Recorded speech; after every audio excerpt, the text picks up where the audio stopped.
All right, folks, what we have here is an almost new 2023 KTM 125 XC. This is my son's bike. He's a 13-year-old, weighs about 110 pounds, about 5'4". He just graduated to this from his KTM 85 SX 1916 package. He's got about 7 hours on this now. We've had it out twice, and had a blast each time, and I'm going to get in and start going through some of the details about this bike, what it means, what's good about it, what we like about it, what he likes about it, and we'll go from there. All right, folks, so Robert here. I am not a professional at this, just an enthusiast, like many of you, actually most of you probably, right? This isn't what I do. But I'm going to give this a shot and let everybody know what I think of my son's new bike. And I've gotten a lot of feedback from him, so I'm happy to share that. And, we'll kind of get into this here. So, again, as I mentioned on the front side of the video, it's a 2023 KTM 125 XC. So what's new with it this year? So brand new throttle body injection, which is fantastic. That's been very flawless thus far. Can't really complain about anything. If I did, I'd just be a jerk. Runs really, really good. The other thing about the bike that we like, it's got e-start, which is fantastic. You're out in the woods, you flame out on a hill. We've all been there, done that, and it sure is nice being able to just pick the bike up and hit that e-start button. One of the things we really like about this bike is the grab handles. So let's get into that here a bit. This is definitely something new over my son's 2021 KTM 85 SX that he had, which is really a bike that we modified to be as good of a woods rider as we can. This is a little bit more woods rider friendly. So without any further ado, we will show you some of these features. So right here we have the grab handle, and as you see, there's a pass-through. It goes straight through one side of the bike to the other. It's very interesting. My only complaint about it is once you put your hand in here, there's really nothing to grip onto. There's no ridge, there's no nothing. So when you go to pick the bike up, slide it around and move it, most times your hand slips out. So I still end up gripping over here, right under the tail of the bike. It seems to still support the weight, and at the same time, definitely it gives you something better to grip onto. Silencer is pretty short. Even that said, it's very quiet. This bike is way quieter than his 85, and I would like to note that on his 85 SX that he moved up from, we did have a Pro Circuit 296 silencer on that. That was U.S. Forestry approved, and it was supposed to be rated at 96 decibels. I could tell you this is definitely quieter than that, and that's very welcome, because his 85, it was deafening. That being said, I love the Brembo brakes. So does my son. Says the bike stops incredibly well. Much better than his 85 SX 1916 package. I'll go through some of the other things here shortly. We did end up going with a pipe protector on this bike. On its maiden voyage, the bike fell over off its kickstand, parked somewhere on trail side, did get a small dent in the expansion pipe there. Not a big deal. Very, very small dent, but however, that said, we did decide to put an armadillo pipe protector on there. Of course, it doesn't really add any value to the bike, but hopefully it stops the bike from getting any more dents in the pipe. I will say I did order a pipe repair kit, the style that enables you to fill up the pipe with some compressed air. You hit the dented area with some heat, and it's supposed to pop out. Stay tuned for that. I will be showing that video here shortly. Hopefully it works out. Doesn't work out, but either way, I'll definitely be able to share how that worked. One of the things I really thought was interesting and intriguing about the bike it has these winglets on the inside of the front fender on the back side, and I'm not sure what they're there for. Probably to help direct some air is my guess, but they're cool looking. I don't know how functional they are, but we'll see. We did add just yesterday a set of Tusk radiator protectors for this bike. They fit extremely well. They went right on. Zero complaints. You know, just wish we had the pipe protector on before the bike tipped over on the trail side, but that happens. Also added a set of Chirby handguards, bark busters, whatever people are calling them these days. When it did fall over trailside, he did bend his brake lever here on the right side of the handlebars there. We replaced that, so that got bent as well as the pipe, but lever's been repaired. We've got some new bark busters on here. Life should be good. I will say this bike's got an electronically controlled power valve, which very interesting. Power comes in very well. Does have a map switch. My son says he can't notice the difference on the map. I rode the bike for maybe 10 minutes, and I felt I could feel the the more aggressive map.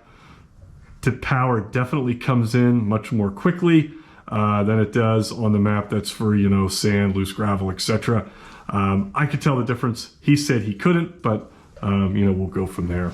The seat's a little interesting. I'm not going to take it off and show you, but the seat comes off a little bit differently than you would think it does. So you actually slide the seat forward to take it off. So you would take this bolt out, seat goes forward, not backwards. So it's a little bit different. The side panels on this bike are also a little bit different. We had them off to put the radiator guards on, and there is a fastener behind the middle on the gas tank. So when you take all the hardware out, you actually have to slide the fairing back in order for it to come off. If you try pulling on it, you will definitely break those straight off. So be careful of that. And again, big complaint of the bike. It's white. I wish KTM would, go to that Nardo gray or whatever people are calling it these days. To have a white bike. They don't look brand new for long. This one still looks pretty good with the 7 hours it has on it. But that being said, after a year, it's going to look pretty crappy. But who cares? I guess. It matters to some, doesn't matter to others, but it sure would be great if they didn't use white. The orange is awesome. I think it would look great with the gray. I've seen it on some of their other bikes, so just be great if they went down that road all around. GeoMax AT81 tires, awesome tire. Can't say enough about them. Grip's been really good, front and back. Son has no complaints about that. So now I'm going to kind of get into some of the unique features of the bike. So here is your cold start button. It's on the bottom of the throttle body assembly. You push that up. If it's cold and you need to do a start, you simply touch the button here to start the bike. And hopefully you can hear me, but to turn the cold start off, you roll the throttle forward and it turns the cold start off. And, it's a really great setup. That way, you don't have to reach your hand back under here after the engine could be very hot and to try and turn that button back off. So I think it's really cool. As soon as it starts, when you have the cold start on, you literally just take the throttle and squeeze it forward a bit and it turns that straight off. And, I thought that was a really cool piece of engineering. I will say there is a lot of electronics under the seat. Not going to get into all that here today. Again, this isn't what I do professionally, but that being said, I'm just an enthusiast. Wanted to share some of my thoughts on the bike out of the get-go that my son shared with me. A lot of electronic stuff going on under there. There's definitely a CDI unit, some an ignition module, and some other things. So, take special care when you're taking the seat off. As with some of the other brands of bikes we have, as you can see back there, I've got a Sherco, I've got a Beta.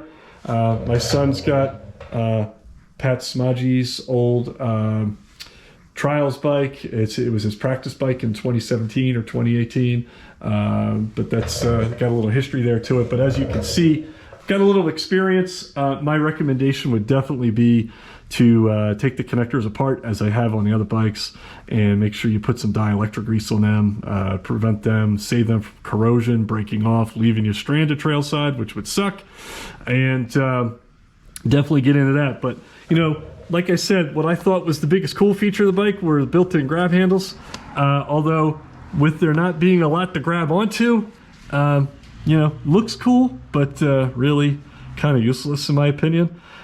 Foot pegs are great. My son's already gone through with a file, sharpened up the teeth quite a bit. Like I said, the bike really does well for a young rider. I feel that's moving from, an 85 or, 150-ish four-stroke that wants to jump into a two-stroke. It's a great stepping stone. More importantly, I really feel like even if you're an adult and you're trying to get into the sport and you don't want to be overwhelmed with power, the bike's got plenty, but the throttle is very, very linear. It's very similar to the Beta Cross Trainer that I have back there. The power, there's no big crazy hit. Like I said, if you're new to two strokes, or you've been thinking about trying two strokes, or you're new to the sport in general, the bike's got a good amount of torque. My son did a couple pretty gnarly hill climbs this past Saturday out at Wayne National Forest, and I will tell you that the bike performed very, very well.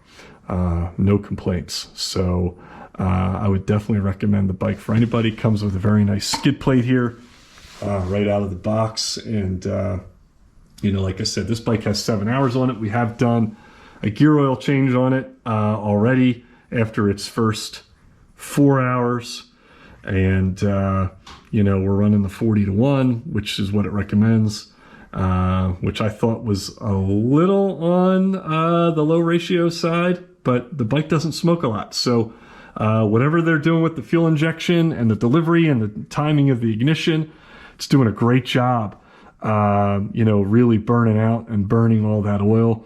Like I said, not a whole lot of smoke comes out. It's pretty impressive. The other thing I can say, it uses a very cold plug. It uses a BR10. Very surprised about that. The other bikes back there, they're all BR7s. His old 85 was a BR9.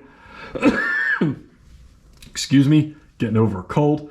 And, I just found it interesting that it runs a plug that's so cold. So, again, they must be KTM's really done a good job with the injection and the ignition timing, because this thing runs great, burns clean, etc. I will say, we fouled a plug out in under an hour. Its first time out, and it really wasn't its first time out. Brought it home from the dealer. We were probably cold starting it a little bit too much. Hadn't been out on the trails yet. Really hadn't been ridden. Did a little bit too much idling, and what I thought happened. Little interesting piece of a story. What I thought had happened was when they unbox these bikes now with the throttle body injection, the ECU needs to be unlocked. So when they're building the bike, they put it in prep mode, and it unlocks the ECU for about an hour to allow them to put the bike together, to start it, etc. When I took delivery of the bike, they were explaining this process to me in the story, and they said, "Oh, it's unlocked now permanently. We do that upon delivery, etc., etc." And the bike was literally running, and it just shut off. In my brain, again, the service manager said it's amazing what a little bit of knowledge will do. Sometimes in the reverse, but my mind immediately went to, God, I'll bet you they didn't unlock it permanently, and it was still just unlocked for the setup. I ran it back to the dealer. Felt like a complete idiot because I am pretty experienced with engines. Rather than do a little bit of troubleshooting myself at first, I was convinced the ECU relocked. Took it back to the dealer, and they're like, yeah, you had a bad plug. So that was even before it got its first run around in the woods. And, again, felt like a little bit of an idiot. Don't mind sharing a story. Like I said, I'm an enthusiast. I'm not an expert at this stuff. And, you know, but that being said, we've got 7 hours on it now. All woods riding, have not gone through another plug yet. So clearly that was operator error, or as I would say, ID10T. And, you know, look forward to getting some feedback from you folks. Been a good bike all around. We'll definitely give some more long-term reviews as things move forward. But so far, Son's real excited about the bike. He's real happy with it. And, you know, if he's happy, I'm happy, and we'll go from there. Thanks for watching. Bye.